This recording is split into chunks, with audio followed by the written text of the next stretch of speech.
अस्सलाम वालेकुम। जो प्रैक्टिकल हम अभी परफॉर्म करेंगे वो है कि हमने एक्सरसाइज का इफेक्ट मेजर करना है हार्ट रेट पे और ब्रीथिंग रेट पे। यानी कि जब हम कोई भी एक्सरसाइज करते हैं तो उससे क्या हमारा हार्ट रेट इंक्रीज होता है या डिक्रीज होता है, हमारा ब्रीदिंग रेट इंक्रीज होता है या डिक्रीज होता है। इसको करने से पहले हमें दो बातों का पता होना चाहिए। पहली बात ये कि हार्ट रेट कहते किसको है और दूसरी बात ये कि ब्रीदिंग रेट किसको कहा जाता है। हार्ट रेट को हम ऐसे डिफाइन करते हैं, हार्ट बीट्स पर मिनट, यानी एक मिनट के अंदर जितनी बार हमारा दिल धड़कता है उसको कहा जाता है हार्ट रेट। और ब्रीदिंग रेट का मतलब है ब्रेथ्स पर मिनट, यानी एक मिनट में हम जितनी बार सांस लेते हैं, इनहेल और एक्सहेल करके एक सांस बनती है, तो एक मिनट में हम जितनी बार सांस लेते हैं उसको हम कहते हैं ब्रीदिंग रेट। प्रोसीजर इसका कुछ इस तरह होगा। सबसे पहले हमें इसके लिए चाहिए एक स्टॉप वॉच, ताकि हम अपने टाइम को एक्यूरेटली मेजर कर सके। सबसे पहले हम क्या करेंगे, हम कुछ बच्चों को बुलाएंगे और हम उन्हें कहेंगे कि बिल्कुल रेस्टिंग स्टेट पे जब वो नॉर्मल है तो वो अपने हार्ट रेट और अपने ब्रीदिंग रेट को काउंट करें। उसको रिकॉर्ड करने के लिए हम एक टेबल अपने पास पहले ही ड्रॉ कर लेंगे, क्योंकि जो रीडिंग्स होंगी वो हम इमीडिएटली इस टेबल के ऊपर लिख लेंगे। ऐसा ना हो कि हमारी रीडिंग्स में किसी किस्म का कोई एरर आ जाए। फिर उसके बाद हम उन बच्चों का हार्ट रेट मेजर करने के लिए, आपको पता है आपका हार्ट रेट मेजर करने के कुछ पॉइंट्स होते हैं। जैसे आप अपने रिस्ट के ऊपर अगर इस तरह से हाथ रखें तो यहाँ से आप अपना हार्ट रेट मेजर कर सकते हैं। दूसरा पॉइंट ये होता है कि आप यहाँ पे गर्दन पे अगर हाथ रखें तो यहाँ से आप अपना हार्ट रेट मेजर कर सकते हैं। हार्ट रेट मेजर करेंगे हम बिल्कुल रेस्टिंग स्टेट पे। इसी तरह हम ब्रीथ्स पर मिनट को रेस्टिंग स्टेट के ऊपर मेजर करेंगे और उन्हें इस टेबल के ऊपर हम अपने पास रिकॉर्ड कर लेंगे। फिर हम इन बच्चों को कहेंगे कि ये जाएं और थोड़ी एक्सरसाइज करके आए, जैसे स्टेयर्स चढ़ के आए या थोड़ा भाग के आए।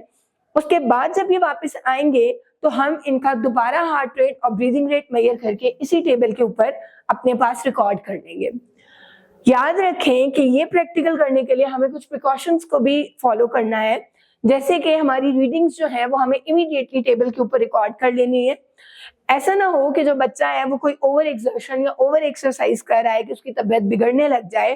तो जो एक्सरसाइज करनी है वो एक नॉर्मल रेंज के अंदर रह के करनी है, और जो पार्टिसिपेंट्स इस प्रैक्टिकल के लिए आप चूज करें वो हेल्दी पार्टिसिपेंट्स होने चाहिए। तो हम मेजर करना शुरू करते हैं बच्चों के साथ। अपने सामने अपने जो है वो हाथ रखे यहाँ पे रिस्ट के ऊपर, और जब मैं कहूंगी स्टार्ट तो आपने अपनी बीट्स जो है वो काउंट करनी शुरू कर देनी है। ठीक है, स्टार्ट।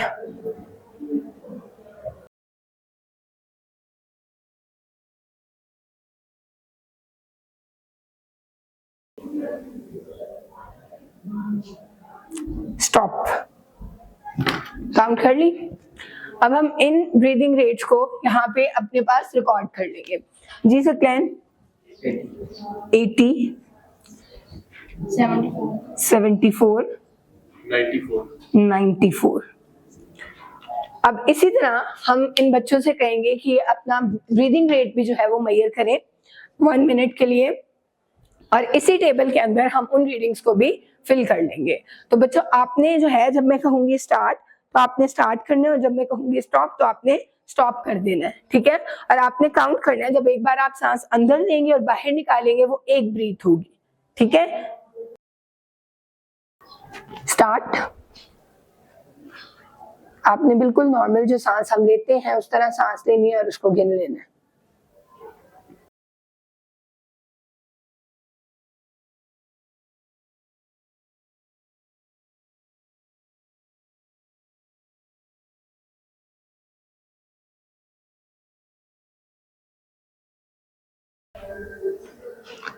स्टॉप। काउंट कर ली। अब रीडिंग्स पीछे करें। अब रीडिंग्स जो है हम दोबारा यहाँ रिकॉर्ड करेंगे। जी सकते हैं ना, आपका ब्रीदिंग रेट क्या था?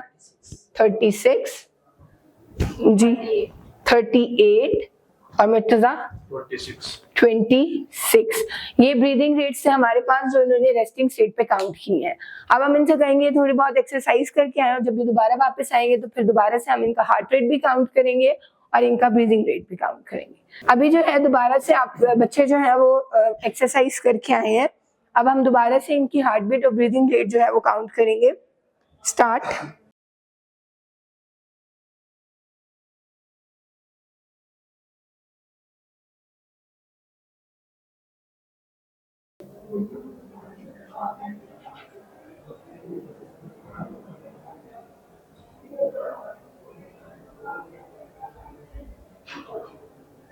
स्टॉप।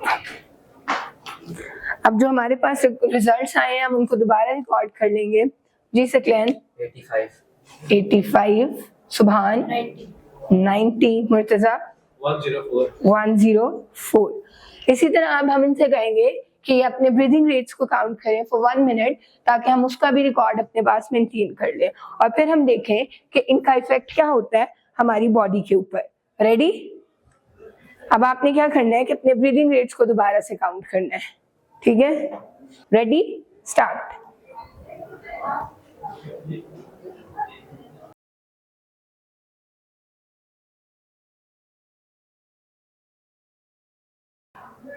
स्टॉप।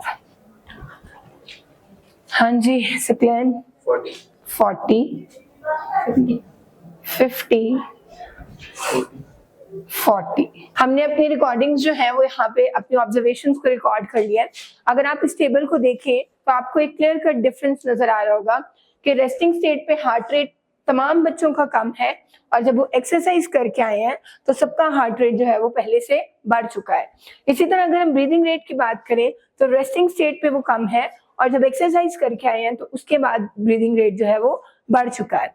इसके बाद हम हर एक रीडिंग का एवरेज ले लेंगे, मीन निकाल लेंगे और मीन हम निकालने के लिए या एवरेज निकालने के लिए फॉर्मूला अप्लाई करेंगे। सम ऑफ ऑल ऑब्जर्वेशंस, उनको हम डिवाइड करेंगे with total number of observations और हम हर ऑब्जर्वेशन का मीन निकाल लेंगे। इस रिजल्ट को मीन निकालने के बाद हम देखते हैं कि क्या इफेक्ट आता है। मीन का फॉर्मूला यूज करके हमने हर एक रीडिंग का मीन निकाल लिया है। रेस्टिंग स्टेट पे जो हार्ट रेट है वो 81 आ रहा है, जबकि एक्सरसाइज के बाद उसमें आपको एक चेंज नजर आ रहा है, वो 81 से चेंज होकर 93 पे चला गया। इसी तरह ब्रीदिंग रेट जो है वो एवरेज जो आपको नजर आ रही है रेस्टिंग स्टेट पे वो 34 है, जबकि एक्सरसाइज के बाद वो इंक्रीज हो गई है और 43 पे चले गई है। इसका मतलब ये हुआ कि जब भी ह्यूमन बॉडी किसी किस्म की कोई एक्सरसाइज करती है तो उसका इफेक्ट हमारे ब्रीदिंग रेट पे या हमारे हार्ट रेट पे ये होता है कि हमारा ब्रीदिंग रेट और हमारा हार्ट रेट जो है वो इंक्रीज हो जाता है। उसका रीजन ये होता है कि जब भी हम कोई एक्सरसाइज करते हैं तो हमारी बॉडी की energy demand according to the exercise बढ़ जाती है। उस एनर्जी की डिमांड को पूरा करने के लिए हमारा ब्रीदिंग रेट और हमारा हार्ट रेट फास्ट हो जाता है और इसका मतलब ये हुआ कि हमारी जो फिजिकल एक्टिविटी है वो डायरेक्टली इफेक्ट करती है हमारे सर्कुलेटरी सिस्टम को और हमारे रेस्पिरेटरी सिस्टम को। सो ये सारा प्रैक्टिकल था जिसमें हमने ये देखा कि किस तरह से ब्रीदिंग रेट और हार्ट रेट जो है उसको फिजिकल एक्टिविटी इफेक्ट करती है। Thank you.